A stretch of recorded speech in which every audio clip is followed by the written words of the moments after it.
bir жолы чоң конференция иштима деп отырсак, bir чоң Индиядан шейх келип калды дагы, менен сурап калды. Булар каяктан келген dedi. Кыргызстандан, Өзбекстандан, Тажикстан, Казакстан, Дагыстан, Россия, эми СНГда, машалла, жакшы беке мусулман балдар отурган эле. Ошактан келген десем, анан айтты да, ол шейх айтат. Булар аяктан келген эмес dedi. Айтып кой dedi. Урдуча сүйлөп атат, мен котормочу. Булар бейиштен келген dedi. Sen айтып атасың Кыргызстандан, Казакстан, Өзбекстан, Түркменстан, Тажикстан деп, андай эмес дейді. Булар бейиштен келген. Айт dedi, айттым. Biz бейиштен келдик капырлардын бейишине дейді. Ушул капырларды өзүбүздүн бейишибизге алып кетиш үчүн келгенбиз дейді. Бирок проблема каерден жаралды? Biz келип капырлардын бейишин талашкандан жаралды дейді. Бул дүйнөнү айтып атам.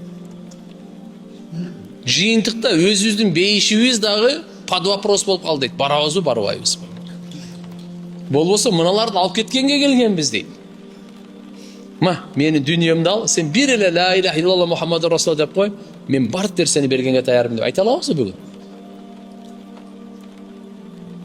Пайгамбарыбыз айткан го. Ад-дуnya сижнул муъмин ва джаннатул кафир. Момунга зындан бул дүйнө. Бул дүйнө капырдын бейиши дейт. Бул дегени биз жашабай кой деп аткан жери жок. Зынданда адам баласы кандай?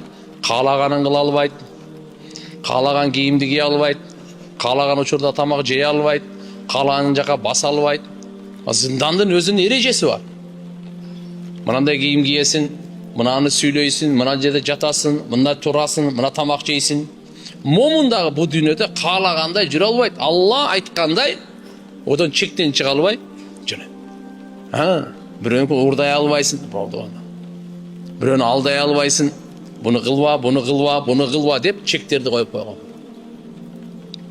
Ошон үчүн туугандар, мынакей ушу киши айтып атканы, булардын денеси Кыргызстанда жасалган, Казакстанда жасалган, Тажикстанда, Өзбекстанда, Түркменстанда, Дагыстанда, ошол жерде денеси жасалган, а так булардын рухтары бардыгы бейиштен келген.